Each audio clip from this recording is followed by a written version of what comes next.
আসসালামু আলাইকুম। ভাই দেখেন, এরকম একটা ভয়াবহ বন্যার ভিতরে ব্যারিস্টার সুমন ভাই জনগণের পাশে কিভাবে দাঁড়াইছে। আসলে মূলত তিনি যে এমপি, নিজেকে এমপি বলে না। দেখেন, জনসাধারণ মানুষের সাথে, জনগণের সাথে সাধারণ অবস্থায় একটা গেঞ্জি গায়ে দিয়া মাথায় ক্যাপ নিয়ে নৌকা দিয়ে আসা পড়ছে। সে আগে থেকে জনসেবা করতো, মানব সেবা করতো। এখন আপাতত এমপি হয়ে তিনি আরো বেশি করতেছে, মূলত আগের মতনই। ব্যারিস্টার সুমন ভাই কিন্তু তার নিজের জন্য কিছুই করে না, মূলত জনগণের কল্যাণে, এমনকি দেশের স্বার্থে, দেশের কল্যাণের জন্য সকল কার্যকলাপ করে। সুমন ভাইয়ের কাজগুলি আমার এমনি ভালো লাগে, আপনাদের কাছে কেমন লাগে জানি না। আমার মনে বলে আমাদের মাননীয় প্রধানমন্ত্রী দেশরত্ন শেখ হাসিনা, তিনি স্বপ্নের সোনার বাংলা দেশ গড়তে চাইতেছেন অনেক দিন ধরে। আমাদের বাংলাদেশকে উন্নয়ন মডেল দেশ হিসেবে রূপান্তরিত করতে চাইতেছেন। এমনকি আমাদের ডিজিটাল বাংলাদেশ করার লক্ষ্যে অনেক কার্যকলাপের প্রধানমন্ত্রী শেখ হাসিনা আগায় গিয়েছেন।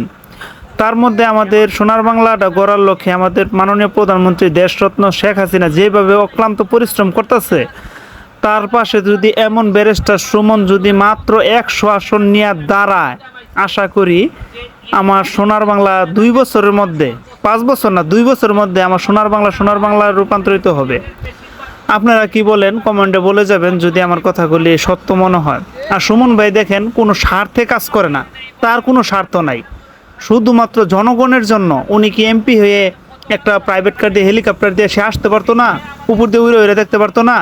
ওনার কি ওই টাকা নাই হেলিকপ্টার দিয়ে ঘুরার? উনি কেন নৌকা দিয়ে এতগুলি জনগণের মাঝে একটা হ্যান্ড মাইক নিয়ে আপনার নিজে গলা ফাটায় বলতেছে? উনি তো তার পিএ বলে না, এমপি নেই, পিএ সাথে থাকে না, পিএস ওটা বলতে পারি না, পরে দিয়েও তো বলাইতে পারতো। সুমন ভাইয়ের কি পিএ নাই, পিএস নাই, সাথে কি সহকারী নাই? আছে, সে কিন্তু তা করে নাই।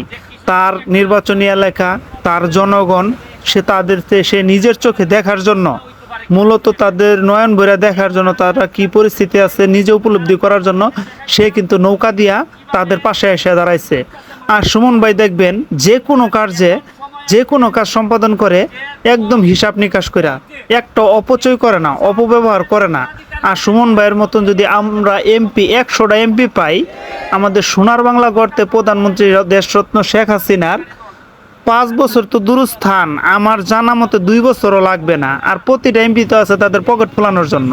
আর আমাদের ব্যারিস্টার সুমন ভাই, আমার অঞ্চলের না, আমার এরিয়ার না, যতটুকু তার ফেসবুকে দেখি, অনলাইনে দেখি, তার বাসায় যাই নাই, তার আশপাশে যাই নাই, তার কার্যকলাপ যতই দেখি ততই মুগ্ধ হই। জানি না সে সামনে আর কতটুকু আগে গাইতে পারে। সবসময় আমার ব্যারিস্টার সুমন ভাইয়ের প্রতি আমার দোয়া রইল, সে যেন আগায় যেতে পারে। তার প্রতি আমার অসংখ্য সালাম রইল, সে যেন জনগণের সেবা করতে পারে।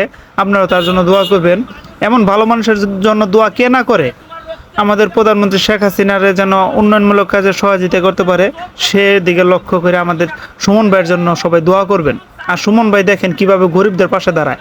গরিবদের দোয়া আছে বলে সুমন ভাই আগায় যেতে পারবো? সুমন ভাই কে বলছে আগাইতে পারবো না? সুমন ভাই না আগাইলে আগাবো কেন? সকল অসহায় সর্বসাধারণ জনগণ মানুষের দোয়া আছে সুমন ভাইয়ের সাথে। সুমন ভাই, আপনি এগিয়ে চলেন, আমরা আছি আপনার পাশে। ধন্যবাদ। ভিডিওটি ভালো লাগলে লাইক করবেন, শেয়ার করবেন, কমেন্ট করবেন। ধন্যবাদ সবাইকে।